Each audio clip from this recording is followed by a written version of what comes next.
सरसब्ज जंगल के दिल में, जहाँ बुलंद और बाला दरख्त राज की सरगोशी करते थे और रंग बिरंगे परिंदे धुने गाते थे, वहाँ एला नामी एक नन्हा हाथी रहता था। अपने छोटे कद के बावजूद एला का दिल आसमान जितना बड़ा और उफुक जितना वसी ख्वाब था। जिस लम्हे से वो चल सकती थी, एला जंगल से परे दुनिया के अजायबात को तलाश करने की ख्वाहिश रखती थी।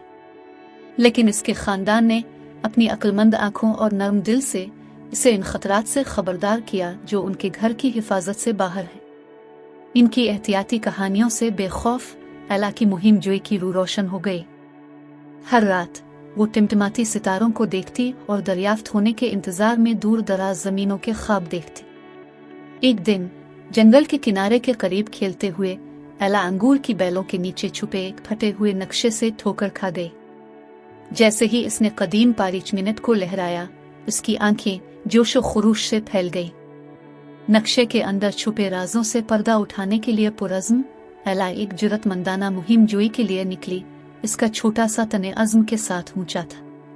रास्ते में इसका सामना मीलो नामी एक शरारती बंदर से हुआ, जो उसकी तलाश में इसके साथ जाने पर राजी हो गया।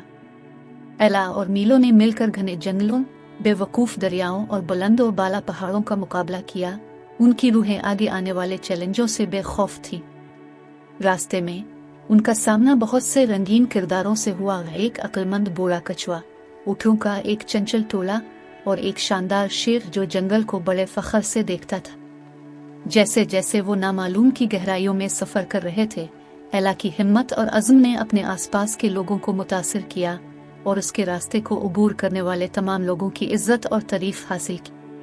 लेकिन जब वो आखिरकार नक्शे के इख्तिताम पर पहुंच गए, तो उनसे एक हैरत अंगेज इंकिशाफ हुआ। एक पोशीदा वादी जो उनके जंगली ख्वाबों से परे जिंदगी और खूबसूरती से भरी हुई थी, और वादी के मरकज में एक ऊंची आबशार खड़ी थी। इसका पानी डूबते सूरज की सुनहरी रोशनी में चमक रहा था। एक फातिहाना सूर की आवाज के साथ एला और मीलो ने अपनी दरियाफ्त का जश्न मनाया।